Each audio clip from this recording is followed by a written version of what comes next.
Good evening, Steve. Are you there? I'm here, Paul. How are you? Doing well, thanks. Good. Get my camera on here. Yeah, I'm doing well. I'm excited about tonight. Yeah, no, we've got 75 people that are signed up, so it'll be Wow. a good turnout. Yeah, that's for sure. Boy, I didn't know. I know carbon's a hot topic, I guess. It's, I guess it feels like, your neck of the woods is a little bit different for a number of reasons. And I wasn't sure if it would be a hot topic down on the Cape, but apparently it is. Yeah, I know we've had various speakers over the last couple of years who have talked about carbon storage and on a kind of surface level in salt marshes and coastal ecosystems, but we've never had anyone with your depth of knowledge and never really focus on forests either. So Yeah, and they're different forests, and I tried in a couple places to point that out. They're just certain. I mean, they're globally rare ecosystems, so right. which is wonderful. But when we talk about forest carbon in general, there are some things that may not be applicable for sure. But I'll do my best to point those out, and there are just maybe things that I don't know. There are many things I don't know. Right, So I'll right. just Well, try to be honest about that. and we have a population in Orleans that is there's a fair number of people and OCT members, Orleans Conservation Trust members, who are here year round, but we also get a lot of people who are contributors and supporters of OCT that are off the Cape and elsewhere all over the country in the wintertime. So Well, that makes perfect sense. Yeah. So I did my best to tailor it, but we can let questions tailor it as well. yeah, no, I think that's perfect. And so if we start at 6, I'm thinking that I should probably stop talking sometime around 6:45. Does that make sense? And do some Q&A? Yeah, I think so. If you go a little bit over that, that's totally fine. But I think that sounds like a good length. Yeah, I've done it a number of times. It's pretty tight, but I can do it. It's pretty tight, but I can do it. Yeah. Well, I mean, as far as on my end and administratively from Zoom, there's no time limit or anything. So Okay, great. That sounds great. It's interesting. We've been doing a webinar series for landowners on conservation-based estate planning, and I think we've done 5 out of the 7 we've got planned. And we find that somewhere around 50%, generally speaking, I mean, just as an average, of people that sign up for webinars, or our webinars at least, actually manifest themselves right. on the webinar.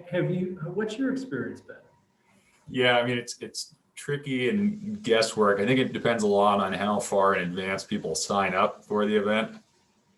For example, I sent out a number of reminders on various platforms in the last 2 days about this. So I'm sure people who signed up in the last 2 days are more likely to be here than people who signed up when this first was publicized. But I would say we're closer, and I don't have a ton of experience with this, but I'd say we're closer to 70% who show up. That's great. But that's with the automated Zoom reminders, which I think are important. Hopefully you're doing those. Yeah. We've been pestering people, Steve. Yeah. It's been good though. It's been a really good experience. We've gotten a number of families that live in different parts of the country that own land in Massachusetts, but there's an aunt that lives in Oregon and one in Indiana and a niece in Texas. It's been remarkable, to capture that group. And there are a lot of people that tell us that it's nice sitting in their pajamas, sometimes with the camera on, sometimes with the camera off, or eating dinner with their wife and listening. And so it's been fun. Yeah. Well, yeah, it definitely is a unique opportunity to engage some people who might not otherwise turn out for some of those in-person events. Yeah, no question. Yeah. So I'm going to stop. Yeah, go ahead. I'm going to stop sharing here, and then if you want to share your screen, just to make sure that's working okay. Well, it looks like I'm disabled, Stephen. Okay, let's see. Oh, here we go. You should be able to now. There we go.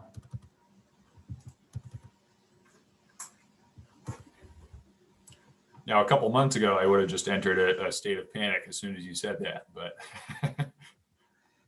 Yeah, you know, it's fun. Does that look okay? Yep, that looks great. All right. It's funny you say that because, oh, you know, this happens to me.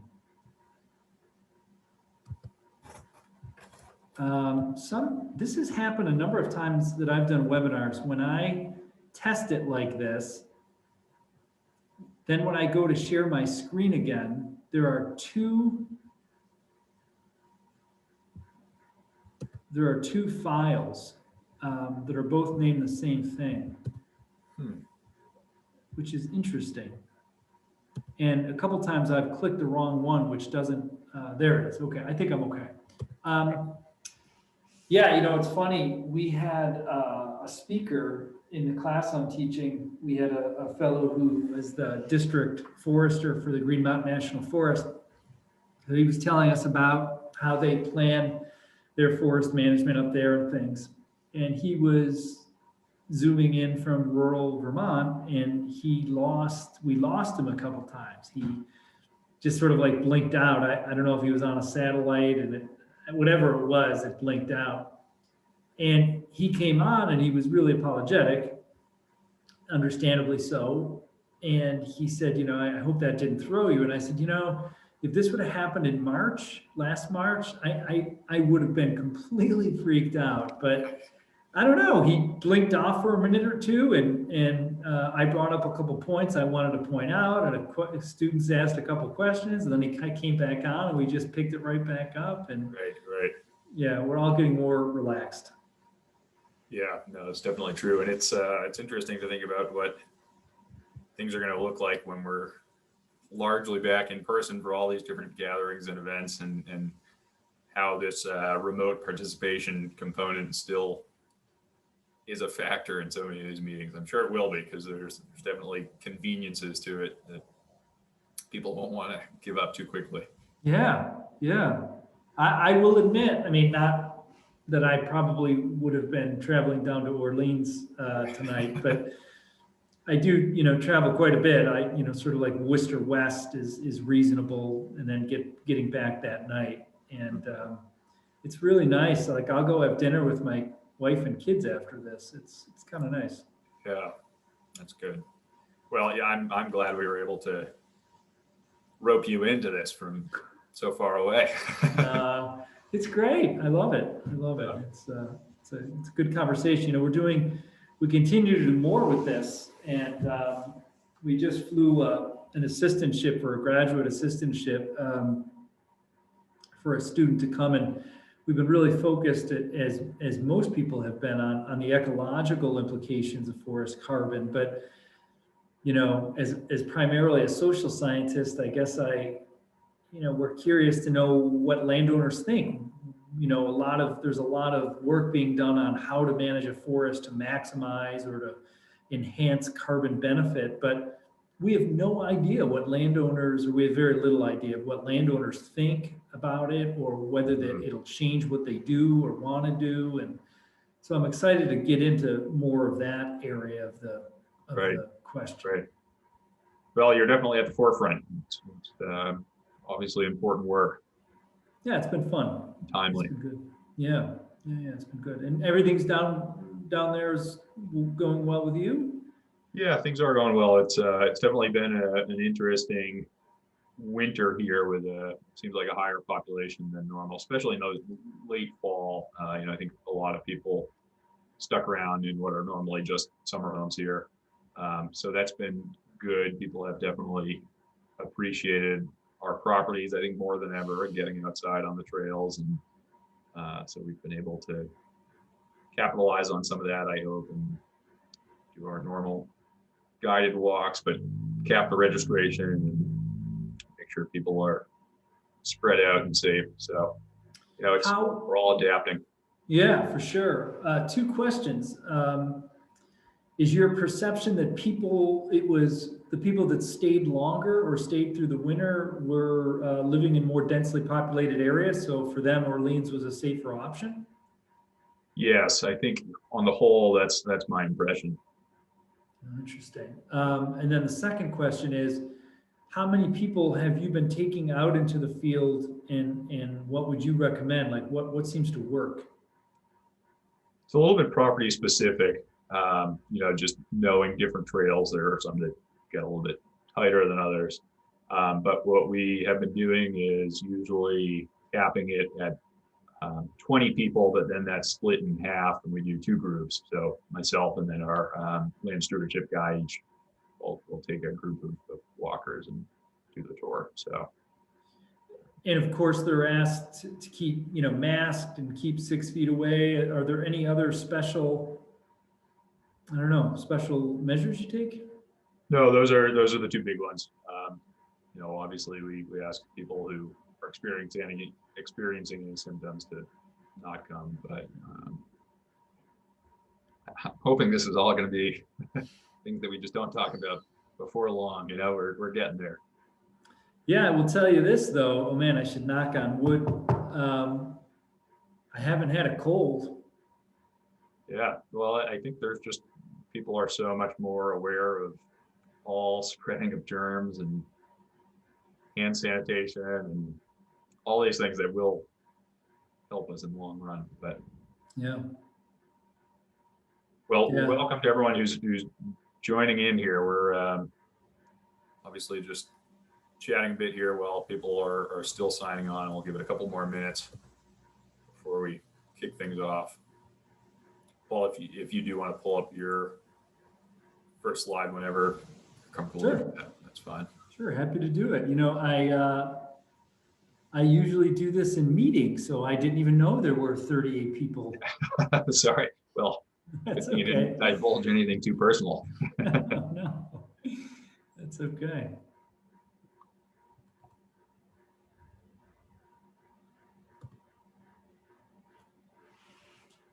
And Stephen, if you could just stop me if there's they're all important questions, but if there's sort of a clarifying question, because I can't see the chat, and it'd be great if you could just unmute and let me know. Yeah, sure.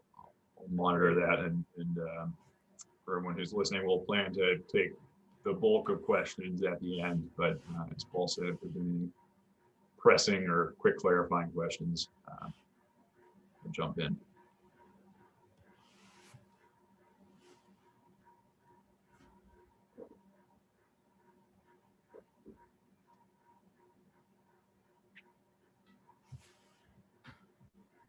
Now, Paul, when was this first? I recognize this cover. I think I have a copy upstairs. When was this first published?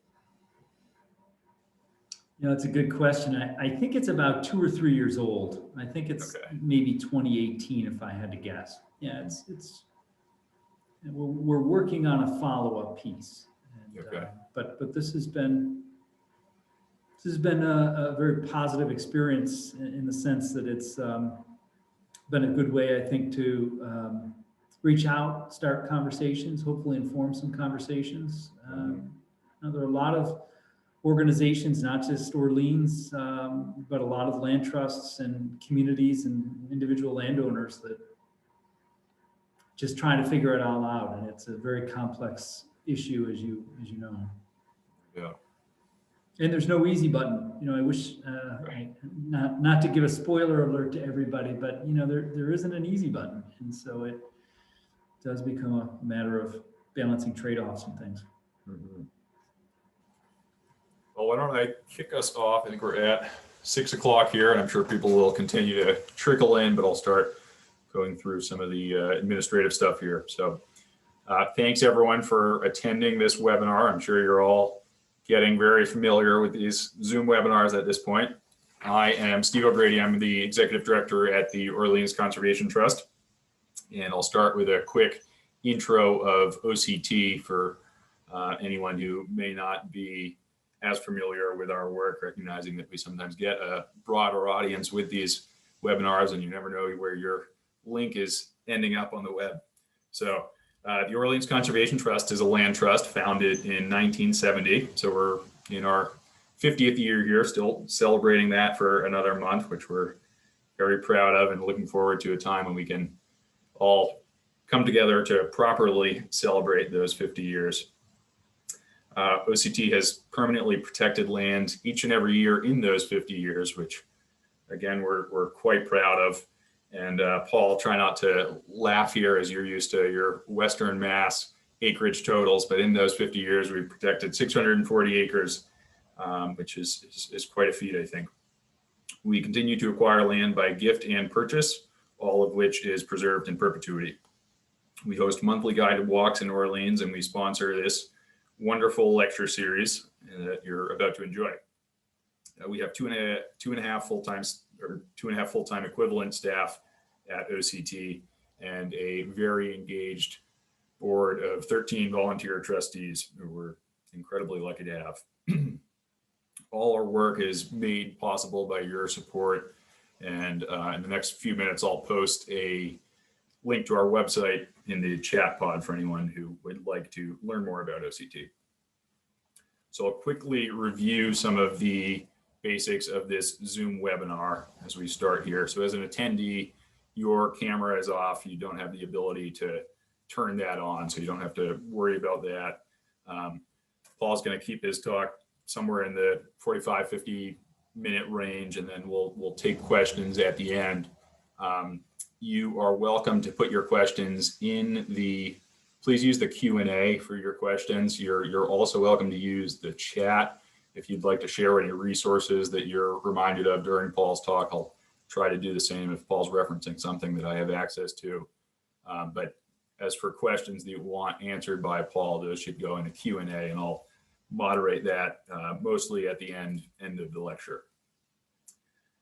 Let's see. So I think with that, I'd like to introduce Paul. So Paul Catanzaro works at UMass Amherst, where he's an associate professor, a researcher, and a state extension forester. As a professor, his classes cover forest ecology, silviculture, and land protection. Paul co-directs the Family Forest Research Center and studies the behaviors and attitudes of the people who own forests to better inform conservation efforts. As a UMass Extension forester, Paul informs the forest decisions of landowners, communities, and conservation organizations through outreach programs, publications, peer-to-peer, and web-based tools. Paul is on the board of the Massachusetts Land Trust Coalition, which is a statewide organization, as the name implies, and they are really helpful to land trusts across the state. And there's a very dedicated volunteer board for that organization as well, and they're lucky to have Paul on the board. Paul has a BA in cultural anthropology, an MS in sustainable systems, and a second MS in silviculture. And quickly, on a more personal note, I met Paul at a land conservation retreat where I, as an aspiring homesteader, was infatuated with Paul's stories of raising pigs and growing mushrooms and starting this kind of cooperative effort with his neighbors of exchanging labor and goods. And then I was able to take one of Paul's classes this past fall, and I decided I better take advantage of this opportunity of bringing someone who might not be able to travel to this part of the state in normal times to all of you. So Paul is well-liked, well-known, and we're lucky to have Paul tonight speaking on this topic, which I haven't even mentioned yet, which speaks to how well-rounded Paul's work is. So with that, Paul, I'll turn it over to you, and I will turn off my camera here. Great. Thank you very much for that wonderful, flattering introduction. And I'm excited to be here. When Stephen emailed me and asked me if I'd come, it's a complete no-brainer, because when I do work across the state and across the Northeast and beyond, and I see the kinds of impacts that organizations and government agencies and everybody's having. I see organizations and land trusts like Orleans having the greatest impact. And so if there's any way I can help out with any of that at all, it's always my pleasure to do so. So it's my honor to be asked to be here, believe me. And I was asked to come and talk about forest carbon. And this is a topic of somewhat passionate debate. And it's something that my colleague Tony D'Amato and I decided to put some efforts towards in terms of trying to help, I think, inform these conversations as much as anything. So we put together this publication called Forest Carbon, Essential Solution for Climate Change. And I'm largely going to be, I guess, in some ways stepping through this publication in the hopes of giving you a better sense of where carbon is in a forest and how it changes over time, and how some of our biggest land use decisions, primarily land conversion and forest management, impact forest carbon. And then, as Stephen said, we'll save some time at the end. So I want to acknowledge my co-author, colleague, and friend, Tony D'Amato from the University of Vermont, who worked with me on this and is a silviculturist up at UVM and has done a lot of work and has primarily focused his research on resiliency and carbon. I also want to thank the Northern Institute of Applied Climate Science. They are an effort of the USDA Forest Service. They were very helpful, particularly in helping us get data from the Forest Service to inform this publication, and as well as the Northeast Climate Adaptation Science Center, which is an effort of the Department of Interior. This is the Northeast Center. There are 8 centers, I believe, across the country, and they've been working diligently, as their name implies, to help inform these adaptation types of decisions that we're all making. And I also want to just mention the Renewable Resources Extension Act out of USDA, and we were funded by them, and we use that funding to print copies. So if you have a printed copy, that's thanks to RREA.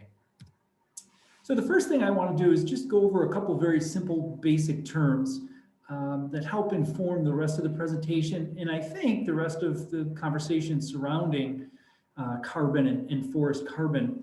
I start with them because it's been my experience that the confusion between these two terms has led to a number of misunderstandings, and I think some amount of heartache. So the first term I just want to define is carbon storage, and as the name implies, very simply, that's the amount of carbon that's held within one of the carbon pools within a forest, and we'll go over those carbon pools in the next slide. But the storage is the amount that's held in there, and that's different from the carbon sequestration, which is a rate, which is a process. It's the act of trees and vegetation pulling carbon dioxide out of the atmosphere as raw material for photosynthesis, and then turning that into energy. Now, certainly those terms are related, right? So trees take carbon dioxide out of the air, and they make energy out of it in the form of carbohydrates, and then they use that to grow, and that is what stores carbon. But though they're related, they are two different terms, two different concepts, and importantly, they peak at two different times in forest development, and we'll talk more about that. So carbon storage and carbon sequestration. As I mentioned in that last slide, forest carbon is held in a number of different, what we call pools, or they're different bins, I guess you could say, within the forest. So we can quantify, and have done so, the amount of carbon that's being held in above ground, live above ground biomass. So that is everything from trees to understory plants. We can quantify the amount of dead wood, so that those could be dead standing trees, cavities, or dead down logs. The leaf litter and needle litter that is above the organic mineral soil layer is also another carbon pool. And then we also have the soil itself is actually a large, one of the largest carbon pools. And so when we think about carbon in a forest, we think about them in these different pools. And we do that in part because the carbon is in flux. It changes. So when a tree grows, we increase the amount of carbon in the live above ground pool. When a tree dies, we reduce, or it reduces the amount of carbon in the live above ground, but it increases in the dead wood pool. And then when the dead wood pool decomposes, when that tree decomposes, it goes back into the soil. Again, we see a shift in carbon from one pool to the next. So having instead of having a monolithic number of 80 metric tons of carbon, we'd like to think of the carbon as broken down into these various pools, because these are dynamic systems and they're always changing. We see carbon moving in and out of the system and within and among the various carbon pools. Just to give you a rough sense of how much carbon we're talking about and where in which the carbon lies within these pools, here is actually an image from the publication, and it has 4 of the most common forest types across New England. And you can see by the different color codes that there is, different amounts of carbon in these various pools. And then the number in the middle represents the total amount of carbon in those pools. Now, of course, you can go to a northern hardwood stand in Massachusetts, and that'll be a little different than a northern hardwood stand in Vermont and in Maine and so forth. So these are averages, but I hope it just gives you just a sense of the ballpark we're talking about. How many metric tons of carbon per acre do we see in these various forest types? And there are differences, right? So the oak hickory is at 69 on average, and the highest one is in that oak pine forest type, and that's up to 82. So we see some variation within those forest types due to things like physiography, soils, climate, forest type, etc. One of the things, though, I want to point out to you to make sure you pick up on is that even though there are differences among the forest types, please recognize that consistently across all the forest types, the 2 biggest carbon pools are the above ground carbon and the soil carbon. So there's some differences in the amounts, but without a doubt, those are the 2 biggest carbon pools. So as we move through the presentation, we specifically talk about these land use decisions. We want to keep our eye on those 2 biggest carbon pools, because those are the carbon pools that will have the most impact. Now, I knew I was going to be talking to folks down here on the Cape, and I did my best to try to identify some numbers. I was unable to come up with specific numbers for Cape Cod or even pitch pine scrub oak forest types from the FIA data from the Forest Service. So I contacted my colleague, Tony D'Amato, who led me to a paper here that I've cited below that includes some, I would say, modeled estimates, and that's the best I could come up with, modeled estimates. So they used a computer model to take a look at some, and it's a fire-based paper, but they quantified some of the amount of biomass, and then I've converted that biomass to carbon. They only identified above ground litter and soil, so I was only able to convert those. And again, this is just one paper, so I actually feel a little shaky about these numbers because it's all based on one paper that's been modeled, but I want, and it's from Pine Barrens in New Jersey, so I couldn't find anything local. But what I wanted to be able to demonstrate to you is that there is carbon out there in your forests. And again, the trend holds true that the above ground and soil carbon pools are the largest, which we would expect. So one of the things I was interested in when we started working on this publication was, all right, well, we've got this FIA data, we've got this Forest Service data. They go out and they measure plots all around every state across the country, and then we're able to grab those individual plots, and that's what we did to develop those averages you saw in a couple slides ago. But one of the things I was interested in, because that's only a measure of how much carbon is there now, right? So one of the things I was interested in is, all right, if that's where we're at now, knowing our land use history, that's not how much carbon can grow in our forest. That's just where we're at now. So I was interested to know how much maybe can we store in our forest, like if we filled the bucket all the way up. And so I was able to find a paper or two that quantifies the amount of carbon in old growth forests in New England. And so there are probably a couple of methodologies we could have used to do this, but one of them certainly is, and the one we chose, is to go to some old growth forests and take a look and see how much carbon there is there. Now, that has some pitfalls. Specifically, old growth forests are old growth forests usually because they're in a unique setting. They're either on slopes that were too steep to cut, or they're too wet, or too something, too hard to access. So it does come with some caveats, but they serve a huge role as a reference condition for us. And so we did that. I took a look at that, and you can see the range of 100 to 120 metric tons. And if we take our current forest numbers that I just showed you, and there was a range of about 60 to 80 metric tons, you could take the midpoint of those and sort of call that, old growth forest at 110, current forest around 70. We know from the Forest Service data that our forests accrue about 0.41 metric tons per acre per year. And so if you do the math on that and see that we had 110 and 70, so that leaves 40 metric tons, presumably, that we're short or there's room to add. And if it's at 0.41, that's about 100 years. So if we let our forest grow for 100 years roughly, and again, these are just ballparks, we'd probably be into that condition that we're seeing in those old growth forests.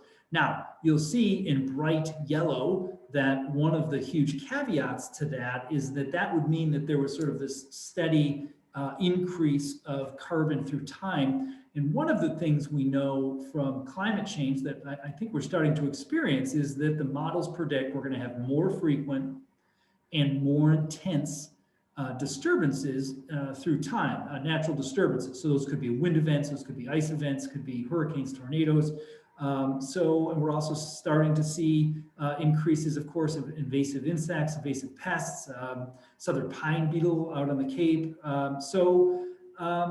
I don't know if it's fair to say that you can assume that it'll be 100 years without a major disturbance, and particularly in your ecosystems, which are much more disturbance-driven, fire-based systems. So it's probably not fair to say 100 years, but it just gives you a sense of where our forests are off the Cape, maybe. And where we'll see most of these gains is our trees are going to get bigger. Our trees are relatively young, so to speak, based on our land use history. So we're going to see more girth on those diameters. We're going to see more additions to the dead wood pool. In fact, when you take a look at our second growth forest that we have, and you compare that to the amount of dead wood in an old growth forest, it's somewhere on the range of 4 to 5 times lower in our current forest. So there's lots of room for that dead wood pool to increase. And then, of course, all of that will add to our soil organic pool. So these are some areas in which we would likely see those jumps in our carbon pools over time. So this is a diagram we developed for this publication, and I want to walk you through it. And it might take a minute or two, but I'm hoping it helps better understand how carbon moves through a forest and changes over time. There will not be a quiz at the end of this, and this will be the last slide I give you in terms of how carbon works in the forest, and then we'll turn towards these land use decisions. So we call this the forest succession development clock. On the face of the clock are numbers, and the numbers on the face of the clock represent the number of years since the last major disturbance. So at year 0, right up top there where the 12 usually is, let's say that there was a major disturbance. That could be pasture abandonment, farm abandonment. It could be a fire on the Cape, a stand replacing fire, some big event. 10, 20, 30, 40 would be the number of years after that event. So what we see is we see that our hand is at 100 because many of our forests, based on our land use history, are around 100 years old. The yellow ring represents changes in species composition. And what we see is when we have a big type of disturbance, a stand replacing disturbance, what comes in first are shade intolerant species, or those trees that really like lots of sunlight and grow fast. And through time, we see that those are replaced by species that are more competitive in a shaded environment. So at about 50, 60 years, we see those pioneer shade intolerant species start dying off. They live the James Dean life. They grow fast and die young. And then that creates gaps in the canopy where mid-tolerant species like oaks and pines grow. And then as they're growing, we start getting trees like sugar maple, hemlock, beech that grow in the understory, and then they eventually take over when that shade mid-tolerant layer dies off. So we start seeing this predictable change, what we call succession, a change in vegetation in a forest through time. The green band represents carbon sequestration. As that's happening, in other words, as species is changing, we also have changed what we call the forest structure. So the size of the trees in the forest change, right? So we start with seedlings after a big disturbance, and those grow into saplings, which grow into pole timber, which are 4 to 11 inches or 5 to 11 inches. And then they grow into what we call saw timber, which is 12 inches, medium saw timber, large saw timber over 18 inches. But as that's happening, we have tens of thousands of saplings out there, but the forest will only end up with a couple of dozen big trees per acre because of competition. So at the stand level, we see lots of competition between these saplings and pole timber trees to see which tree is going to become dominant. And this is the point at which our forests reach and maximize the sequestration rate per acre. And again, an important point here is that we're not talking about individual trees. We're talking about entire forests, and we're talking about them on a per acre basis. So when we, just like humans, act differently when they're alone versus when they're with a group, trees act differently. So when we're talking about forests, there is a severe competition among those trees to see who's going to survive. And it's at that time frame, roughly say 20 years to about 50 years, that we see the highest rates of carbon sequestration because they're all trying to outcompete each other. It's like teenagers drinking milk. You know, they're growing fast, their bodies are really producing a lot, and they need a lot of energy. So we see carbon sequestration sort of peak out at this time in stand development. And it's not as if carbon sequestration stops. It doesn't stop. Of course, they need photosynthesis, they need energy. However, we see the rate on a forest-based unit slow down, and that's why it goes from that darker green to a lighter green. The outside ring, that brown ring, is in fact carbon storage. And again, I told you earlier when we defined those terms that they peak at different times. Carbon storage is different. You'll see that year 0, it looks actually white up there. There is no brown. That's because after a large disturbance, and it could be hurricane, it could be habitat harvest, so to speak, creating early successional habitat, forests at that age, at year 0 to about years 10, are actually a source. In other words, they off-gas more carbon than they're sequestering and storing. But at about year 10, our forests start aggregating and storing more carbon. We sort of tip the balance. And then from about year 10 all the way through the life of that forest, we're just continuing to get more storage. Trees are getting larger, storing more dead wood on the ground, storing more decomposition, storing more in the soil, more litter after every year's drop of needles and leaves and so forth. So we see that carbon storage increases through time, probably maxing out somewhere around 200 years or so, and then staying, relatively stable. So we see 2 different peaks in here, one in storage and one in sequestration at 2 different times in forest development. So hopefully that gives you a good background in regard to where carbon is in a forest and how it moves, how it changes through time. And now I'm going to sort of use that background, and we're going to talk about, I think, 2 of the land use decisions that probably have the largest impact on forest carbon, and that is what's going to happen to the forest in the future, and forest management. So we'll take those one at a time. So the first one is just what's going to happen to this land in the future, and will it get developed or not? And so when we talk about forest conversion, it really is the biggest loss of carbon benefit. We're removing that live above ground pool. In most cases, we're removing the dead wood, you're removing the litter, you're grading it, you're likely stumping it if it's for agriculture or if it's for residential or commercial development. If it's for agriculture, you're likely plowing it. All of those things reduce or eliminate those carbon pools from the site.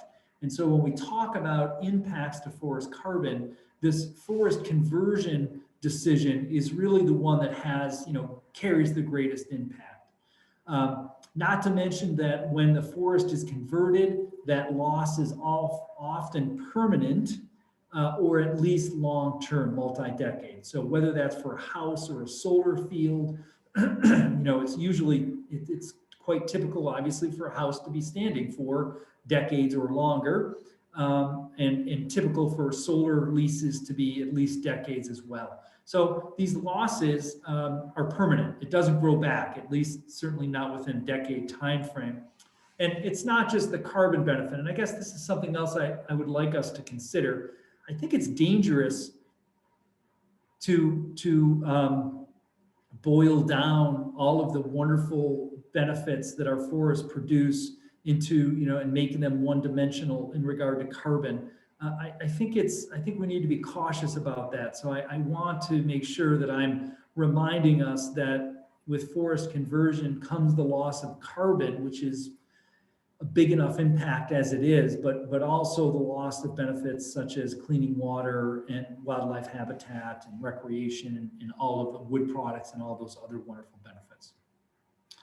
When we take a look at forest loss across New England, and I've got Massachusetts highlighted there, we see that it's estimated that we're losing about 20 acres a day. Now, for those of you that are familiar with the great Mass Audubon work, Losing Ground, that estimate's closer to 13. These were two different methodologies, so it's not unusual to have different numbers with different methodologies. So we could say even a range of 13 to 20. The bottom line is we're losing acres every day, and it's on the order of magnitude of thousands of acres of forest loss on an annual basis. And every time we lose that to some sort of permanent conversion, we're losing that forest carbon benefit as well as everything else that comes with forests. This is just simply a map I asked one of my undergrad students to make for me for a project. And what it shows is, hopefully what it shows, is that the green areas showing up on the map are all of those areas across Massachusetts that are forested and that are unprotected. And so all of the brown is developed land. The white spaces you might be able to recognize as protected land, all the great work you all are doing. This is the forest we've got left that's not protected. And it's significant from the Cape all the way to the Berkshires. There are a lot of opportunities here to have an impact. And that's what's so important about the critical role that the Orleans Conservation Trust plays as an organization. And as importantly, the critical role you play at the community level, whether it be helping Orleans Conservation Trust, whether it be talking to a neighbor, whether it be letting the town know the value of open space, whatever it is, this is where things are going to be, in my mind, sink or swim. This is where we're going to make our largest impact in terms of carbon, forest carbon, climate change mitigation. And an organization like yours has a huge role to play. So I wanted to make sure I highlighted that. I would be remiss if I didn't mention that if the loss of forest is the biggest loss, then reforestation is actually the biggest gain. So if there are areas within your own properties or within your organizations or your community has property that has, whether it be hayfields, riparian areas, whatever it might be, but allowing those unproductive or those abandoned areas to grow back to forest is actually the biggest carbon jump that we see. And I've given this presentation a number of times, and I gave it to the board of a land trust in Massachusetts, and I immediately caught flack from those engaged in agriculture. And they were right, they were right that this means, reduced agricultural opportunities. But it was also a good opportunity for me to mention to them that there are no easy answers here. There are trade-offs.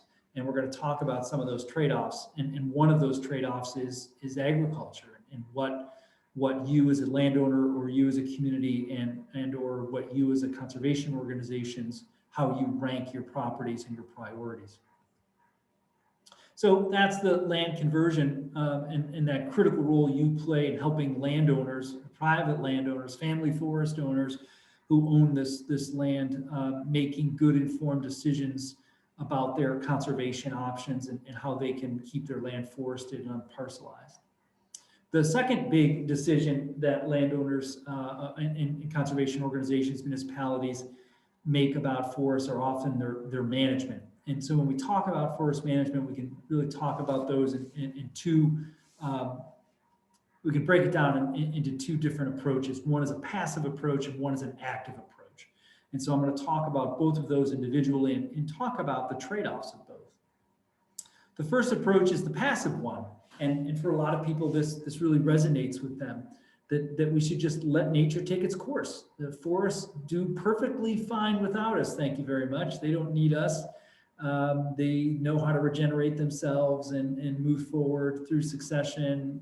They've evolved with disturbances, and they can do that.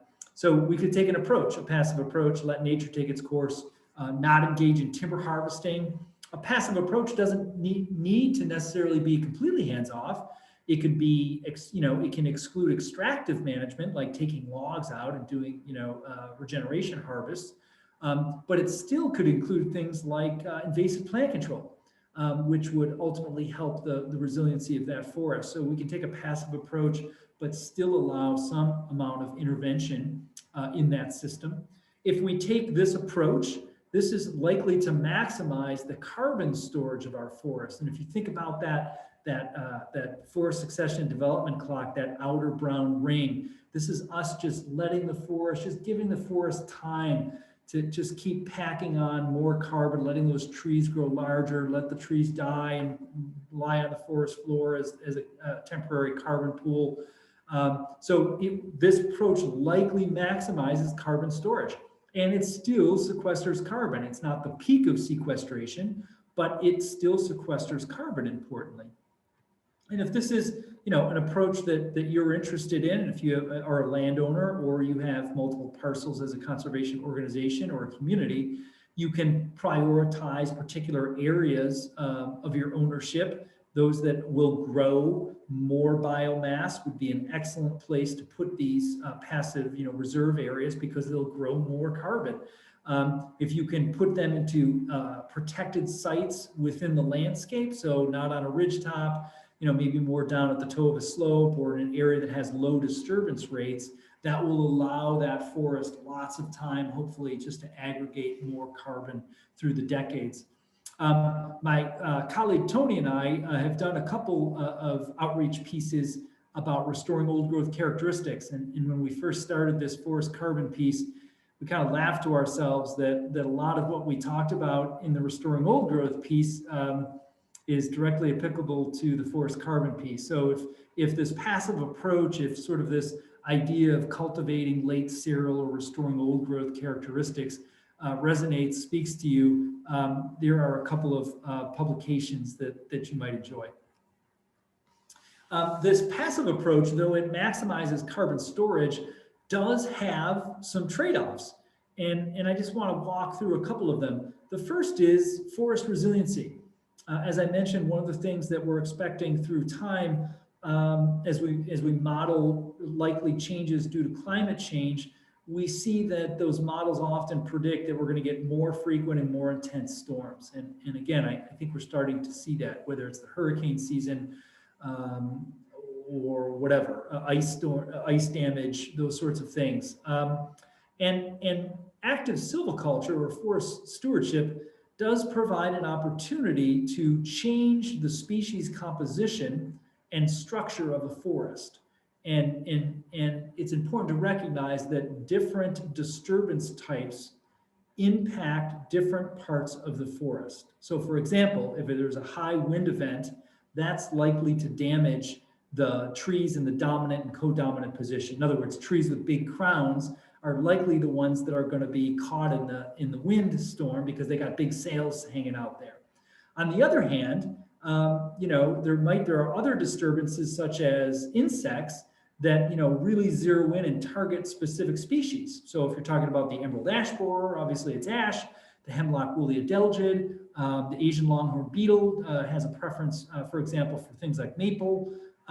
So by actively engaging with our forest, it does provide an opportunity to make the species composition more diverse, make the structural components of our forest more complex, so that not if, but when disturbance hits, that it's likely to not damage as much of the forest and retain more carbon than it would have if it was less resilient.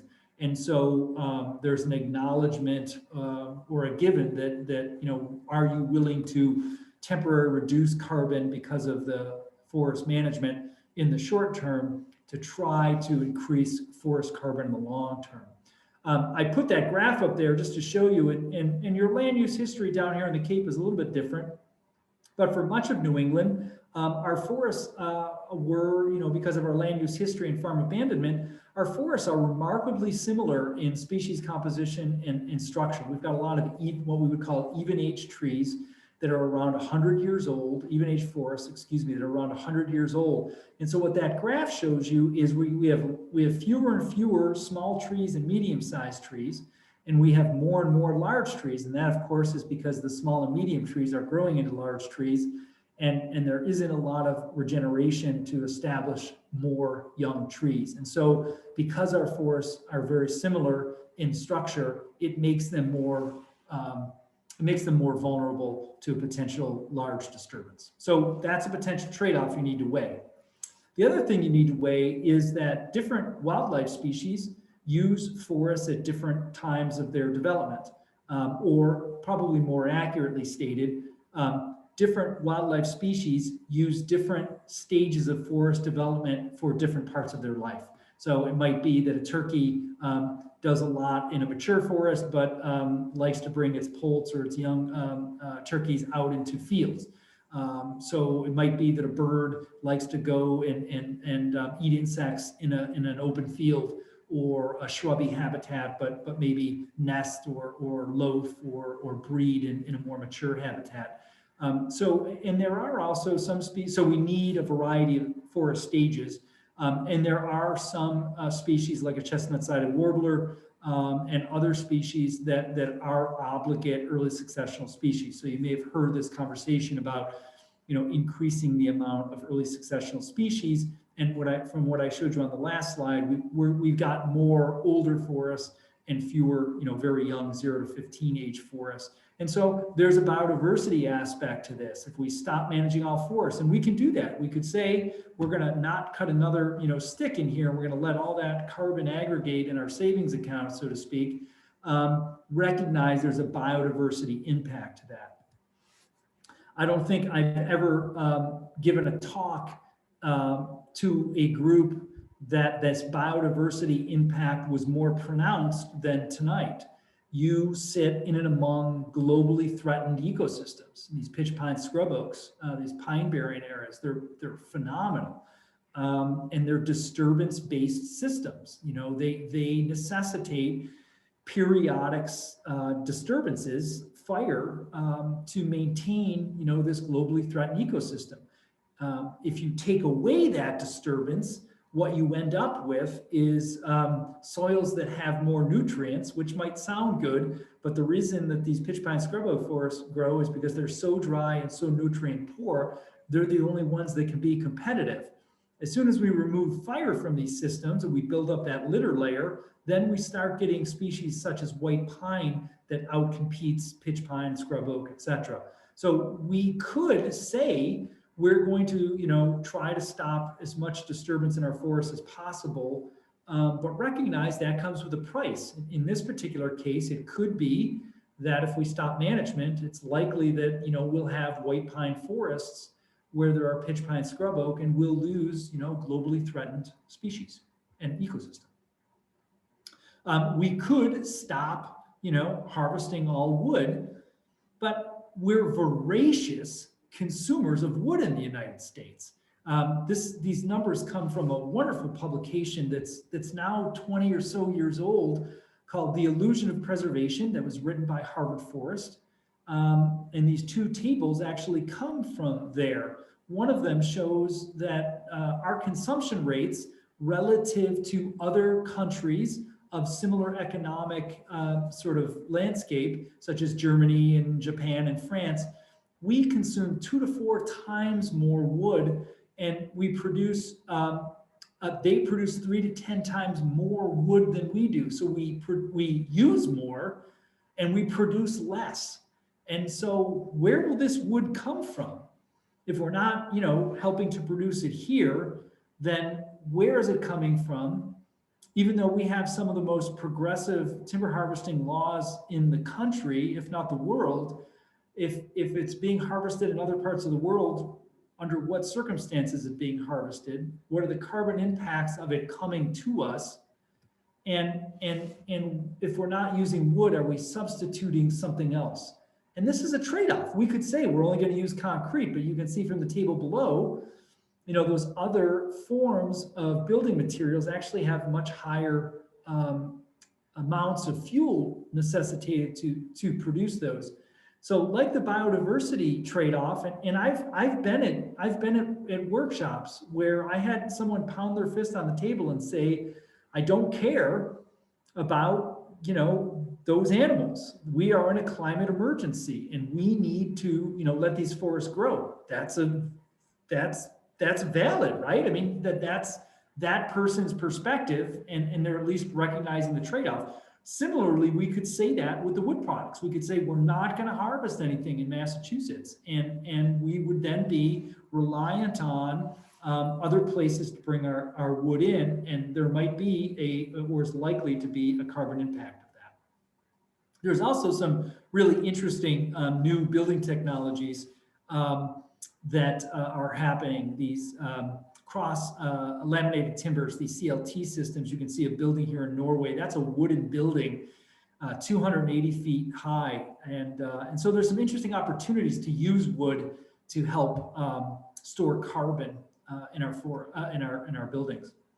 So when we take a look at the literature or what research tells us about the impact of active forest management on our forests, there are definitely forest carbon impacts, and one of them is to this live above ground pool. We'll talk about that in a minute, and the amount of impact is related obviously to the amount you take out. There is also an impact from active forest management on the litter pool, likely that you can see that reduction of 20 to about a quarter to a third as those machines roll across that litter and break it up. It decomposes faster. The good news is in the soil carbon pool, if the best management practices are implemented, the research is suggesting that carbon is protected in that pool, and that's very good news because, as we talked about, that's one of our biggest pools. There is a trade-off to both of these, the passive and the active. And the active trade-off is when we have an active forest management timber harvest, we're removing carbon. You can see it on a truck, rolling down the road. That's carbon. So we're reducing the amount of carbon in the forest from its maximum potential, though we are likely increasing the carbon sequestration rates because we're likely regenerating younger forest in and among those trees. We're still reducing the amount of carbon that's stored in there.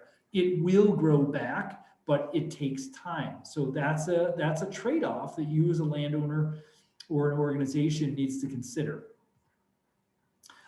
Most of the time I hear these conversations, I hear about it at the property level, and it makes perfect sense, right? That we're trying to make these decisions property at a time, and we see the carbon is reduced here or the carbon increase there based on a property by property level. But I think it's important to take a look at a regional level to see how it's all adding up. And so the Forest Service does a removal to growth ratio across the region as well as each individual state. And so when you take a look at the region as a whole, we're actually doing pretty well, right? So for every cubic foot of wood that's removed, we're actually growing 1.8. So almost twice as much wood as we're removing, we're growing. And in Massachusetts, that number is actually much more positive. For every cubic foot of wood we're removing, we're actually growing more than 5 times that. So based on the data, from a regional perspective, we're actually doing pretty well. So, and those numbers are, don't include any strategies to try to buffer that carbon impact of active forest management. So there are strategies that a landowner can take. And again, remember our 2 biggest pools, soil carbon above ground. So from the soil perspective, and I know this isn't sexy, I know this isn't some, really cutting edge idea, but, simply implementing the best management practices to protect the soil based on good, well-planned roads and supervision and timing and using stable ground and using tops and corduroy in our roads and things. All of those traditional things that we've always talked about for water quality are great for water quality, and they're really critical for carbon. So making sure we're paying attention to our BMPs. And then in this above ground pool, we need to recognize that the large trees out in the forest have a really disproportionate influence on this pool. And that makes sense, right? So the biggest trees have the most amount of carbon. So growing trees bigger will help us sequester and store, at least temporarily, more carbon. And you can retain more large trees on your site if you're going to have a timber harvest. So growing them larger, keeping more out on the site, trying to or putting effort to regenerating species that are predicted to be resilient and healthy and vigorous in the future will help us in the long run retain more carbon. Species that have the capacity to grow really large. So on areas that aren't the Cape, red oak and white pine, although white pine grows really well in those pitch pine scrub oak sites sometimes. But again, that's a trade-off. But making sure we're focusing energy and regenerating and growing these trees that can grow really large. And maintaining multiple age classes, not just from a resiliency perspective, but maintaining some species trees out there that are large, that are storing it, and also, some of the young ones out there that are sequestering it. So balancing that can help too. There are a number of other approaches, but I didn't want to get into the weeds on that. I'm happy to answer more questions. Importantly, I see a lot of people, or I hear a lot of people, or I get emails from a lot of people that really feel very strongly that we should take the passive approach. And I get equal amount from those that feel very strongly that we should be taking an all active approach. And I want to at least plant the seed that we don't need to do all of one or the other. In fact, as we've talked about tonight, we need both that storage and that sequestration. So I would suggest to you that we need both out on the landscape. So whatever role you're most comfortable playing, whether it be a landowner, a town, an organization, we need both approaches out on the landscape. And that can happen at multiple scales. You can have your entire property, if you own multiple properties, you can say this property is a passive approach, and on this property we're doing an active approach. Or if you just own one property, you can choose some parts of the land that will be passive and some active. And even within one part of the property, like we talked about, you can keep more of these large trees. You can designate them as permanent reserves or permanent legacy trees while still harvesting in and around them. So you can do this at multiple scales. I would encourage you to consider each parcel and its landscape context and its how it connects to other pieces, its unique characteristics, and helping to decide that. But at the end of the day, we need both out there, which means whatever your approach is, we need you. So my last slide, just some take homes here. I go back to that slide on forest conversion. The best thing we can do is stabilize our land loss, our forest loss through conversion, work with private landowners. It not only is fantastic for forest carbon, but it's fantastic for the other myriad of benefits that we receive from our forests. So if you're looking for the best bang for your buck, keep your eye on the ball. And especially as a conservation trust, you're doing great work just by getting land conserved and keeping it forested. Keep your eye as well on those two pools, carbon pools, if you're going to engage in active management, protect the soil, use those BMPs, think through some of your regeneration strategies. There are ways to mitigate the carbon impact. And like I said at the beginning, I wish there was an easy button. Man, I wish I could just email you a PDF, a one-pager of bullets that said, this is what we should do. However, it's more complicated than that. Biodiversity, agriculture, wood products. There are a number of things that we need to consider in these decisions, and they often require some amount of trade-offs. And so that's a conversation at a kitchen table or at a town meeting or a boardroom table to say, what are our priorities? How do we see ourselves fitting into this important challenge? So if you're interested, I'd be happy to send you a hard copy. That's my email address. And or you can download a PDF at masswoods.org/carbon. That's my website, and there's a lot of information there. And Steve, I apologize. It looks like I've gone over a minute or two, but I'm happy to take questions if there are any. Yes, that's perfect. We've got a few, and it was time well spent. And just so everyone knows, I was posting a few things in the chat in case you haven't seen those, including what Paul just referenced, that publication that he focused on tonight. Okay, so let's see. I'm going to start with a basic but very important one. Why is carbon so important? You touched on that a little bit, but can you go a little deeper, Paul?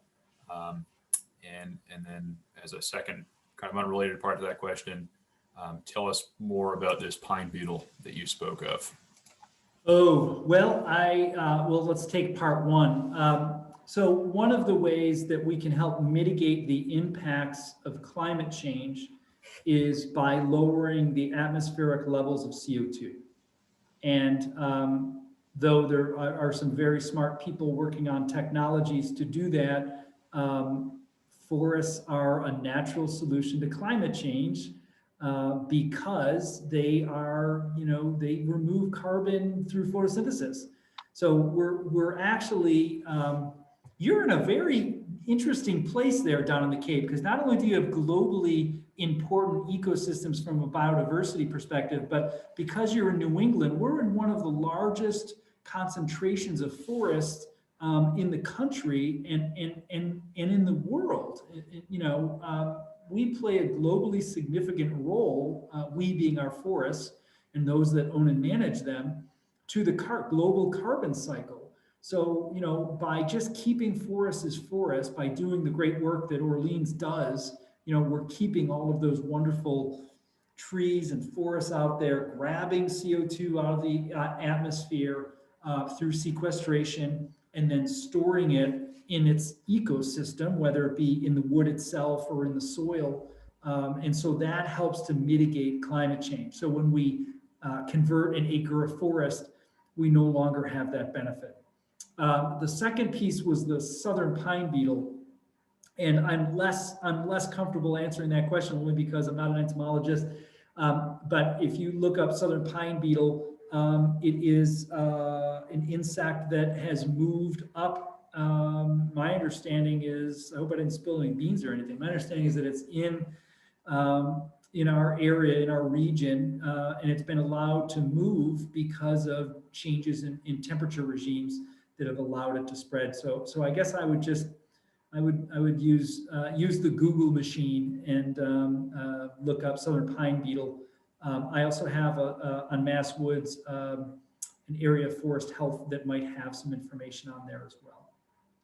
The other thing I would add to that is that we also have turpentine beetles, and both of those affect mainly pitch pines, I believe, on the Cape. The white pines don't seem to be as affected by them, but of course we have a lot more pitch pines. Okay, next one, Paul. How old is an old growth forest on average? That's a trick question. So the precise definition of old growth forest is forest that's never had human intervention.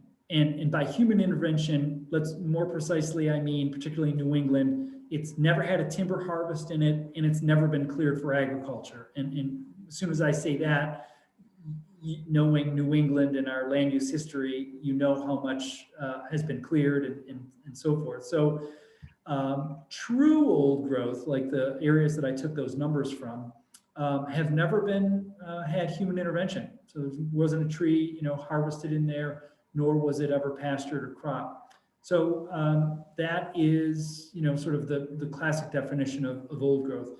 There are areas that we would also call sort of another definition would be primary forest. Now that's not old growth, but a primary forest would be an area that has never been cleared for agriculture, but it's been used as a woodlot, likely for a farmstead or a homestead.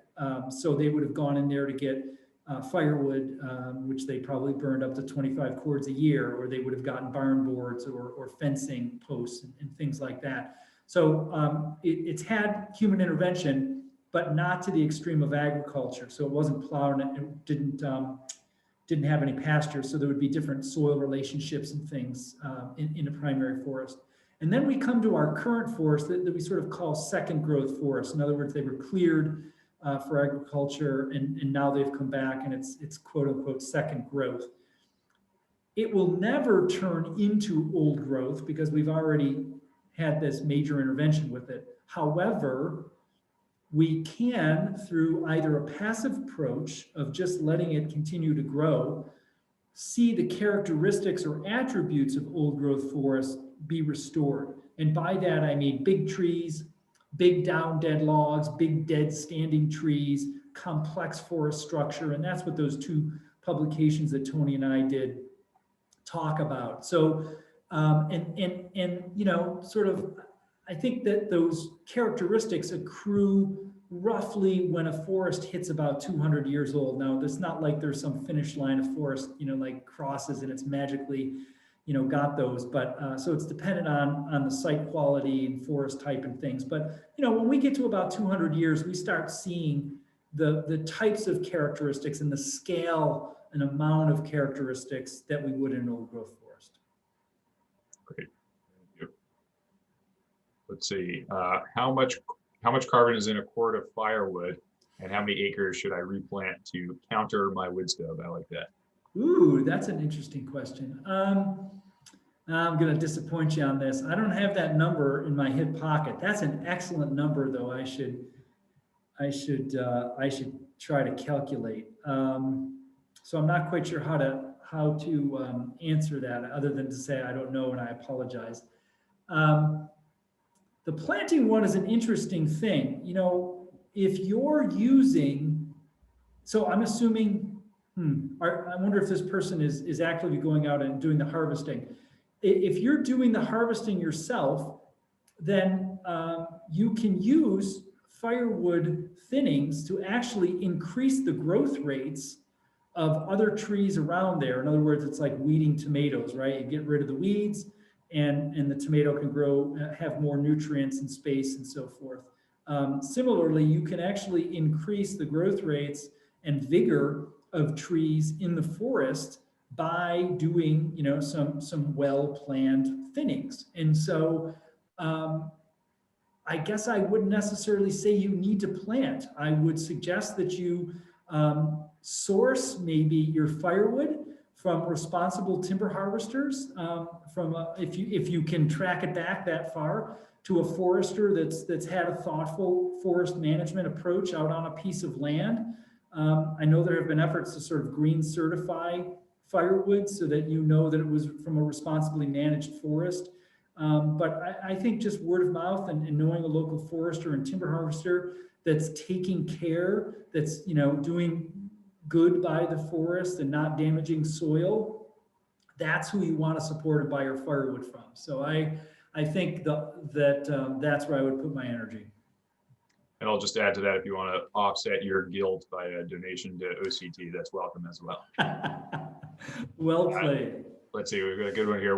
What happens to the amount of carbon stored as a tree dies and becomes deadwood and eventually decomposes? Does it stay Yeah. the same, or how much is released into the atmosphere? Yeah, much of it, I don't have a percentage, but that essentially releases the CO2. So when the tree dies and starts decomposing, that decomposition it releases CO2. So the dead wood is really, all the pools in some ways are sort of temporary, but can be long-term. The larger the tree, the longer it'll take to decompose.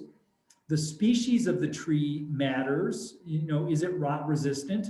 But I know that Harvard Forest has done a lot of work in an old growth forest in southern New Hampshire called the Pisgah, and they're measuring trees that were knocked down in the 1938 hurricane that are still, logs that are, storing carbon. So you're right, it will decompose, it will release CO2. Some of it hopefully will be stored in the soil, and that's a part of the soil carbon pool. But it can take decades. And meanwhile, it's great habitat. Mm-hmm. Another good one here. Have you seen any federal or state incentives to encourage private landowners to manage for forest carbon? And if so, how effective are these? I guess I would add to it, anywhere in the world if you're seeing that.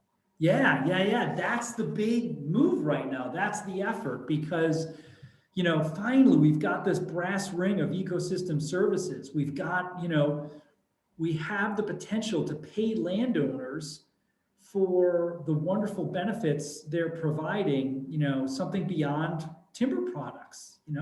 We don't pay them for the water they produce or the biodiversity, but there are growing markets to pay landowners to actually grow carbon, which is really cool. And as you can tell, I'm all fired up about it. So there are a couple of efforts that are going on right now. The American Forest Foundation, AFF, and the Nature Conservancy, TNC, have been partnering on a pilot program called the Family Forest Carbon Program. And I'm sure if you Google that, you'll find it quick. They've been doing it in Pennsylvania. They're now moving that up to Massachusetts, New York, and I think the rest of New England. And I'm actually we got a small grant from the Nature Conservancy to run the carbon numbers to see which kind of practices will actually yield the carbon benefit that they're looking for. Those carbon, how will they get paid? Well, to start, there's been an infusion of money from some very large corporations in the United States that recognize that they deliver lots of paper and cardboard packages and would like to help offset that. And so they're sort of jump-starting it. However, in the long run, the hope is that we can sell carbon credits on what's called a voluntary market. So if a corporation wants to help become carbon neutral or increase their sustainability or their image, whatever it might be, they can actually buy carbon credits from landowners and essentially pay them to grow the carbon. So it's a very evolving market and program, but it's very exciting. Let's see, follow up on a previous question. Is there a difference between carbon storage in standing deadwood versus down deadwood? I guess it would just be just the rate of decomposition. So a standing tree is going to decompose slower because when wood is down on the ground and it's got that moisture, it'll decompose faster. So if I understand your question correctly, it'll decompose slower if it's standing and therefore maintain the carbon in that pool longer. Maybe that's one reason to like all the black locusts we have on Cape. Usually those are kind of managed as an invasive species here, but they're super rot resistant. So they are on the forest floor and seem to be there forever without breaking down and storing carbon that whole time. So. Yeah, that's an interesting conversation, isn't it? I'd love some of that for my homestead. Let's see, as a carbon sequestration technique, is anyone looking into tree or plant husbandry that would accelerate carbon capture, especially in the underground component, perhaps using gene editing technology? Wow, that's something. I don't know. Not that I know of. I will be honest with you though. I don't do a lot with tree planting. Our ecosystems up here in the Northeast regenerate naturally so well that our silviculture and species lend themselves to just natural, relying on natural regeneration. I have to imagine that in areas of, where plantation forestry, like in the Southeast, that wood basket down there, where they've been doing, genetic work to make seedlings more viable and vigorous and faster growing. I have to imagine someone's thinking about that. That's really an interesting point, but I don't know. I'm sorry. Let's see, if we have an area on our property inhabited by a number of native plants, white pine, oak, pitch pine, low bush blueberry, and wintergreen, should we consider adding other native tree species into this area as well? What's the trade-off between disturbance and investing, I guess, in the future carbon pool? Yeah, that's the million-dollar question. Where is this balance between human intervention to help facilitate more resilient forests and just a hands-off approach? And I think I'm hoping in the next 5 to 10 years we're going to have some more clear answers on that. I guess my gut tells me to let the land be the land. Let the land grow what it can grow, because the more vigorous a forest is, the more resilient and resistant it's going to be to challenges. And the longer we can keep those trees standing, more growing stock, more complex structure, the more carbon benefit we're going to get. So I wouldn't worry about trying to force a hand or increase, making sure you've got every native plant or species on that property. I would grow what grows best there. Whatever's best adapted is what I would go with an eye towards the future. If they're, in other words, planting ash out in Western Massachusetts or promoting ash, may not be the best strategy because of the emerald ash borer. So if there's a known pest or pathogen, you might try to transition the forest or encourage species that are better, are well adapted and don't have a pest or pathogen issue. But I think considering your site, the soils specifically, what grows well there, and let the land sort of be the land and grow vigorous things. Mm-hmm. Well said. Let's see, maybe we'll take two more. There are a bunch here, but what is the relative contribution of plant material other than trees to carbon sequestration and storage? Obviously, on a per plant basis, the trees are doing the lion's share of the work. But what else is going on that we should know about? Yeah, so the understory adds measurable contribution to the above ground biomass. I mean, obviously it's outweighed by those trees because of their size mostly. I think one thing that question triggers in the understory is this question of invasive plants, and where we really start getting concerned is just making sure that our forests can regenerate themselves back to tree species well adapted to the site. And so if there are understory issues preventing it, Oriental bittersweet, Japanese barberry, whatever might be, garlic mustard, whatever might be inhibiting or reducing the amount of tree regeneration we want to deal with. We're gonna get disturbances. Trees are gonna die one way or the other. When they do, we want to make sure we have younger trees already established, ready to go and grow, and we have the ability to seed in or sprout more trees. We don't want to be slowed down in the regeneration phase, and we don't want to be prevented from regenerating a forest.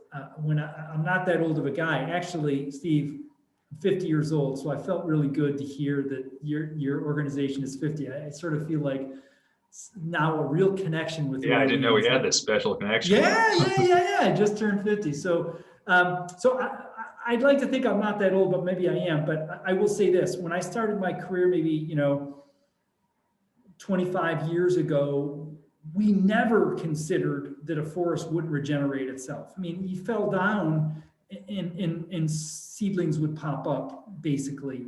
But between invasive plants and deer herbivory, there are some sites where I start worrying that, if it's not, we'll get something back, but will it be the full forest that we hope and want and need to meet our benefits? I don't know. So from the understory perspective, I think focusing on those invasives is important.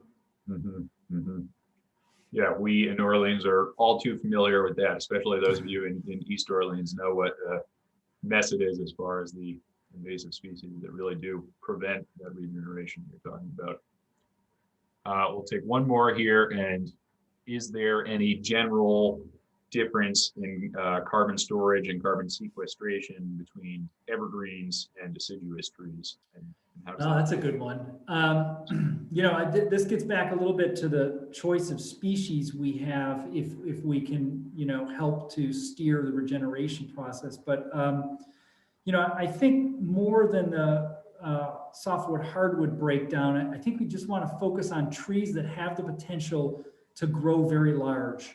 So, paper birch is beautiful. I love it. They're one of my favorite trees, but it's not going to, be that big dominant overstory, tree like a red oak, like a white pine. If you've ever driven on the turnpike through central Mass and western Mass, you look out across our wonderful forested landscape and you see these white pines sticking up through the main canopy. We call that a super canopy. You can see they're just growing and continue to spread out their branches. It's awesome. And so that's the kind of tree I think we want to promote, is that, we want those trees that can take on those big dominant positions and continue to grow and store carbon.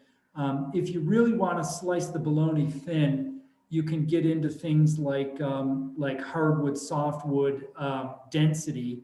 So, hardwood is going to store more wood because it's a denser wood. So I guess you could say, putting a preference on hardwood. Even within hardwoods, sugar maple's harder than red maple, soft maple. So there are some differences in that.